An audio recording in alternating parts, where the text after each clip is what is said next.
한국경제TV 생생한 실전 투자 정보 와우퀴. 월 5,000원 커피값으로 투자 정보가 내 손 안에 배달됩니다. 와우킥 N에서 만나요. 네, 올해 우리 증시가 재평가되는 원년이었는데 특히나 코스피를 중심으로 우리 지수가 상당히 좋았죠. 이에 따라서 ETF 시장도 상당한 파랑을 보였습니다. ETF 시장 올해 정리를 하면서 내년을 준비하는 시간 마련을 했습니다. 오늘 이 시간은 정성인 키움 투자자산운용 ETF 컨설팅 사업부장과 함께하겠습니다. 어서 오세요. 네, 안녕하십니까. 네, 많은 주도주가 있었는데 과연 어떤 주도주를 중심으로 한 ETF가 선전을 했고 어떤 부분이 좀 부진을 했는지 궁금하거든요. 2025년 결산을 해볼까요? 네, 벌써 연말 결산을 해야 되는 그러니까요, 시점이라서 예. 참 감개무량한데요. 일단 올해 ETF 시장 같은 경우에도 일단 뭐 주식시장과 마찬가지로 AI 키워드가 일단 점령을 했었죠. 그 가운데서 결국 이제 버전 2, 사실은 버전 1은 이제 반도체였지 않습니까? 네. 그래서 올해는 이제 버전 2인 전력 관련 ETF들이 사실 수익률 상위에 가장 먼저 포진이 되었다라고 말씀을 드리면서 시작을 해보려고 하는데요. 제가 올해 그 기준으로 네. 수익률 상위 종목들을 들고 왔어요. 수익률 상위를 들고 이게 왔는데 기준이 어느 정도나 높은지 네, 사실 수익률이 올해는 어느 기준이 높을 수밖에 정도인지. 없는데 네. 일단 뭐 대망의 1위는 하나로 원자력 아이셀렉트 ETF인데 무려 좋네요. 수익률이 194.84%로 뭐 압도적이었습니다. 원자력 관련된 ETF가 뭐 앞서 말씀드린 바와 같이 전력 관련돼서 대안으로 떠오르면서 일단 원자력 ETF, 이 ETF 같은 경우는 이제 국내 원자력 업체들을 포함을 네. 하고 있거든요. 그렇기 때문에 수익률이 굉장히 큰 폭으로 상승을 했다라고 말씀을 드릴 수 있을 것 같고, 사실 전력 얘기가 비단 1등 ETF뿐만이 아니에요. 보시면은 지금 뭐 3위에 있는 코덱스 AI 전력 핵심 설비 같은 경우에도 전력 인프라 관련된 기업들, 국내 기업들을 담고 있는 ETF이고, 그 밑에 있는 하나로 전력 설비 투자도 전력 관련된 ETF이거든요. 그래서 상위 10종목 안에 무려 7종목이 전력 인프라 관련된 종목들이 올라왔다. 그래서 사실 이 종목들은 지금 4분기 들어서 더 상승폭이 확대가 되고 있는 상황이에요. 그러다 보니까 조금 순위가 뒤바뀌었다, 이런 부분을 말씀을 드릴 수 있을 것 같고, 또 한 가지 눈여겨볼 만한 종목 같은 경우는 2위에 올라 있는 플러스 K 방산 ETF. 네. 사실 이제 상반기 한 7월 정도까지만 하더라도 올해의 ETF는 플러스 K 방산 ETF가 아니냐라는 얘기들이 그렇죠. 많았을 정도로 수익률이 훨씬 더 좋았을 것 네, 같아요. 굉장히 좋았었고요. 다만 최근에 조금 일부 조정 구간에 놓이다 보니까 뭐 안타깝게 2위를 하긴 했습니다만, 그럼에도 불구하고 무려 166% 굉장히 큰 폭으로 기록을 했는데요. 뭐 글로벌 정치 지형 자체가 이제 미국 서방 위주의 단일화 국면에서 이제는 뭐 지역화, 멀티폴라화 되면서 각 국가들이 지금 군비 경쟁을 굉장히 지금 열심히 하고 있는 상황이지 않습니까? 그렇다 보니까 이 부분에 대한 수혜를 우리나라 이제 방산 기업들이 톡톡히 본 덕분에 올해 이제 방산 관련 ETF가 성적이 굉장히 좋았다, 그런 말씀을 좀 드리면 좋을 것 같습니다. 네, 이 밖에 수익률 상위 종목들 6위부터 10위까지도 준비를 하셨는데 뭐 비슷할 거라고 생각이 되고, 이런 네. 부분도 확인을 해보면서 하위 종목들은 또 어떤 것들이 있는지도 알아볼까요? 사실 올해 이제 주식시장 자체가 굉장히 양호했었기 때문에 그렇죠. 뭐 수익률이 큰 폭으로 하락한 종목들이 많지는 않았어요. 그래서 두 자릿수 손실을 기록한 종목이 딱 2종목밖에 안 되는. 그건 정말 대단한 거네요, 사실. 맞습니다. 그래서 예. 사실 올해 주식시장에 투자하셨던 분들은 그래도 대부분 좀 좋은 수익을 기록하지 네. 않으셨을까라 생각이 되는데, 일단은 뭐 안타깝게 수익률 하락에 1위를 차지한 종목은 코덱스 코스닥 150 롱, 코스피 200 숏 선물이에요. 코스피가 너무나 네. 많이 올랐는데 올해. 이게 이제 예. 종목만 보시면 딱 나와요. 네. 코스닥 150을 사고 코스피 200을 파는 ETF예요. ETF 내에서 자동으로. 네. 근데 이제 올해는 아무래도 코스닥이 뭐 최근에는 좋지만은 코스닥보다는 코스피가 훨씬 좋았기 때문에 이 ETF 같은 경우에 이제 전략상 올해 좀 안 좋은 상황이었다라고 보실 수 있을 것 같고, 그리고 2위에 이제 인도 관련 ETF가 올라왔는데 인도가 올해 좀 안 좋았어요. 인도가 올해 여러 가지 이슈들이 좀 묶이면서 좋지 않다 보니까 이 두 종목은 지금 이제 뭐 10% 넘는 손실을 좀 기록을 했는데, 네. 나머지 종목들 보시면은 사실 대부분 주식형은 없어요. 대부분 채권형이에요. 네.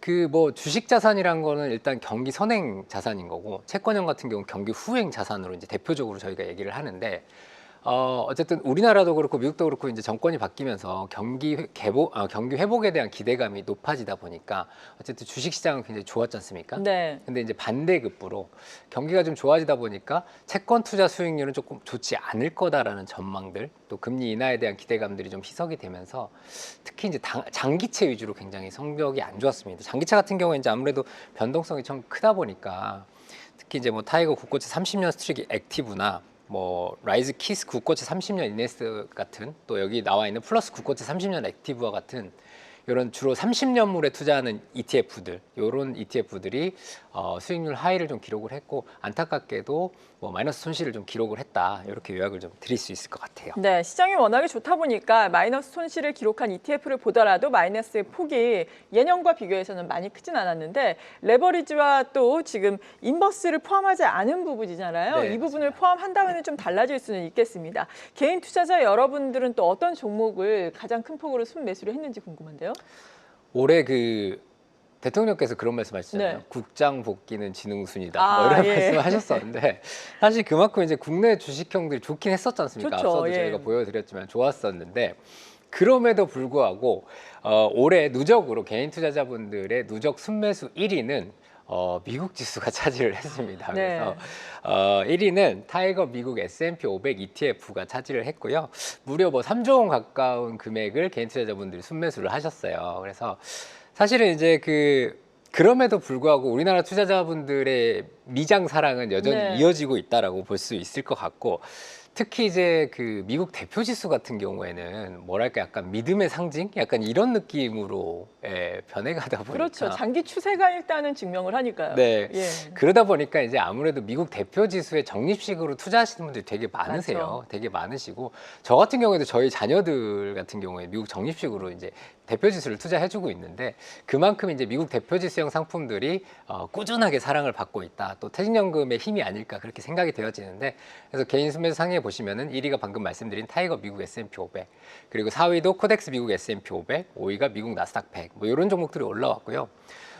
좀 눈여겨보실 만한 부분은 3위에 이제 코덱스 200, 네. 대통령의 ETF라고 알려져 있는 ETF인데, 잘 사셨네요. 네, 굉장히 잘 사셨어요. 수익률 네. 굉장히 좋으신 것 같고, 1조 5천억 올라왔는데 조금 안타까운 부분은 바로 위에 이제 코덱스 선물 200, 아, 그렇죠.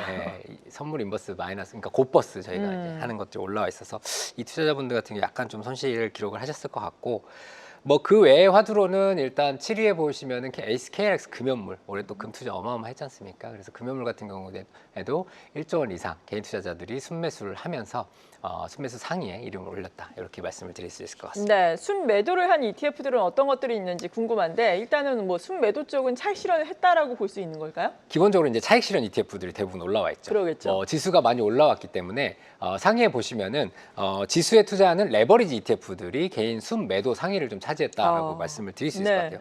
그래서 이 순매도 같은 경우에 사실 영광의 순매도라고 저는 그럼요. 표현을 할 수 있을 것 같아요. 예. 수익을 좀 기록하셨고, 보시면은 3위부터 있는 타이거 차이나 전기차 솔렉티브, 그리고 뭐 타이거 미국 필라델피아 반도체 나스닥 같은 ETF들도 사실은 이제 그동안 뭐 장기적으로 투자하셨을 경우에 조금 손실 구간에 놓여 있으셨던 투자자분들이 좀 계셨는데, 최근에 이제 어쨌든 중국 증시까지도 올라오면서 이런 부분 좀 차익 실현을 좀 하신 것 같고, 그 외에 보시면은 6위에도 타이거 글로벌 리튬의 2차 전지 ETF 올라와 있거든요. 그래서 이런 ETF들을 좀 장기간 투자하신 분들이 차익 실현을 좀 많이 하신 게 아닌가, 그렇게 추정을 해볼 수 있을 것 같습니다. 네, 이렇게 개인들이 순매수를 하고 순매도를 한 ETF 상위 종목들까지 살펴봤는데, 올해 ETF 시장의 핵심 키워드를 꼽으라면 어떤 걸 꼽으시겠어요? 일단 뭐 첫 번째 키워드 조방원. 아, 그렇죠. 예. 빼고 갈 수가 없습니다. 올해는. 네. 뭐 잘 아시겠지만은 트럼프 정부가 들어선 이후에 첫 번째 이제 관세 정책을 발표하면서, 그때 당시에 이제 가장 많이 나왔던 얘기가 관세 무풍지대로서 조방원, 네. 조선, 방산, 원자력, 요 세 개의 ETF 섹터를 꼽았었는데, 첫 번째 키워드는 제가 이제 조방원으로 설정을 했고요. 네. 그러다 보니까 아무래도 조선업종 같은 경우에 사실 이제 미국과의 관세 협상에서도 굉장히 중요한 역할을 했죠. 그래서 마스가라고 해서 이제 저희가 또 뭐 새로운 용어를 만들어냈을 정도로 굉장히 좋은 기록을 했고, 성과도 굉장히 좋았어요. 그러다 보니까 이제 자금도 많이 몰렸고, 대표 ETF로는 제가 오늘 솔 조선 탑3 ETF 들고 나왔거든요. 그래서 우리나라에 상장된 이제 조선업 ETF 중에서는 굉장히 이제 대표적인 ETF다라고 말씀을 드릴 수 있을 것 같고, 올해 무려 1.5조 원의 자금이 몰렸어요. 그래서 굉장히 큰 ETF가 됐고, 2조 원 가까운 ETF가 됐고, 있고 수익률만 하더라도 지금 1년 기준으로 158% 정도 기록을 하고 있거든요. 그래서 올해 이제 조방원의 핵심 ETF로서 조선은 제가 소울 조선 탑3 플러스를 들고 나왔고요. 방산 앞서 네. 말씀드린 플러스 K방산 얘 같은 경우에도 지금 올해 한 1조 원 가까이 자금이 좀 올렸거든요. 예, 방산 많은 분들이 투자를 많이 이어나가셨고 수익률 기준으로 굉장히 좋은 상황이고 뭐 하나오션, 현대로템, 하나에어로스페이스 같은 종목들을 담고 있고요.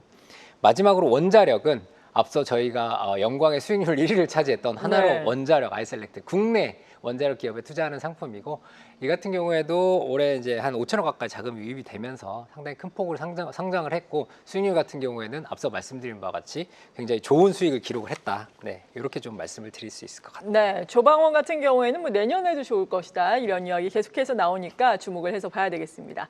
그리고 핵심 키워드 두 번째로 진짜 AI 반도체 질주로 꼽아주셨습니다. 올해 보니까 오늘도 오름세를 나타내고 있는 SK하이닉스가 234%가 올라왔더라고요. 네. YTD로. 삼성전자도 뭐 이보다 뒤처지긴 하지만 그래도 100%가 넘게 올라왔거든요. 반도체 정리를 해볼까요? 네, 일단 올해는 뭐 AI 인프라 얘기가 계속 나왔음에도 네. 불구하고 뭐 HBM 이슈가 계속 됐던 것 같아요. 이게 이제 과거에는 기대감이었는데 이번에는 이제 올해 같은 경우에 이게 실적으로 좀 이어지다 그렇죠. 보니까 뭐 주가 상승을 이끌었던 것 같고요. 뭐 외국인들이 우리나라 주식시장에 투자를 할 때 있어서 어쨌든 간에 가장 유망하게 봤던 섹터 자체가 이 반도체 업종이었던 것 같습니다. 그래서 말씀하신 바와 같이 삼성전자 그리고 이제 SK하이닉스가 굉장히 큰 폭의 상승을 기록을 했고요. 반도체 같은 경우에 사실 제가 그 그래프를 하나 들고 나왔는데 뭐냐면 그 해외 반도체 지수하고 국내 반도체 지수를 한번 비교를 해봤어요. 네. 이게 올해 4월 저점 이후에 이제 상승폭을 보여드리는 건데 빨간 선 같은 경우가 지금 이제 해외 뭐 삼성전자도 포함이 되어 있습니다만 해외 반도체 기업들까지 포함된 지수이고 파란 선이 지금 국내 반도체 지수이거든요. 보시면은 해외 반도체 지수들은 일단 전고점을 회복을 했어요. 회복을 한 상황인데 아직 국내 같은 경우 아직은 회복을 못 하고 있는 상황이거든요. 네. 그래서 뭐 상승 모멘텀이 아직까지 좀 남아 있다라고 얘기를 할 수 있을 것 같고 그리고 HBM 얘기를 할 때 우리나라 ETF들 빼고 우리나라 반도체 기업들 빼고 얘기할 수 없기 때문에 제가 종목으로서는 코덱스 AI 반도체 그리고 소울 AI 반도체 소부장 들고 나왔고요. 차이점은 코덱스 AI 반도체는 대형주 위주 그리고 소울 AI 반도체 소부장은 중소형주 위주로 포진이 되어 있다. 네, 이렇게 좀 요약을 드릴 수 있을 것 같습니다. 네. 그리고 세 번째 키워드 바로 알아보도록 하죠. 안전자산에서 위험자산으로 하고 물음표를 또 달아줬네요. 골드, 위험자산으로 우리가 봐야 할까라고 생각할 만큼 많이 올랐습니다. 정말 재평가가 톡톡히 되고 고점 대비해서 지금은 약간은 조정을 받은 상황인데 금값은 어떻습니까? 올해 지금 제가 금값 그래프 갖고 나왔는데 2년간 2배 이상 올랐거든요. 2년간 2배 이상 네. 올랐고 그 올해 사실 하반기가 정말 드라마틱하게 많이 좋았죠. 올랐습니다. 예. 드라마틱하게 많이 올랐고 30% 이상 오르면서 굉장히 큰 폭의 상승을 기록을 했는데 어제 BIS가 발표를 했어요. 금이나 은 같은 자산들이 이제는 투기 영역으로 들어온 것 같다는 얘기를 하면서 사실은 조금 조심해야 되는 구간이 네. 맞는 건 한 것 같습니다. 맞기는 한 것 같고 여전히 뭐 달러 약세나 이런 기대들이 계속 지정학적 리스크는 계속 고조되고 있기 때문에 금에 대한 수요는 좀 여전할 것이라고 보여지고요. 관련 ETF들이 올해 굉장히 큰 폭으로 성장을 했습니다. 그래서 SKRX 금연물 같은 경우에 이제 대표적인 ETF인데 이 ETF가 지금 2021년에 상장된 건데 올해만 3조 원 가까이 자금이 유입이 되면서 무려 3조 5천억의 ETF가 됐고 이제 타이거 KRX 금연물이 동일한 지수를 가지고 올해 상장을 했는데 얘 같은 경우에도 벌써 1조 원에 가까운 자금이 몰리고 있는 상황이거든요.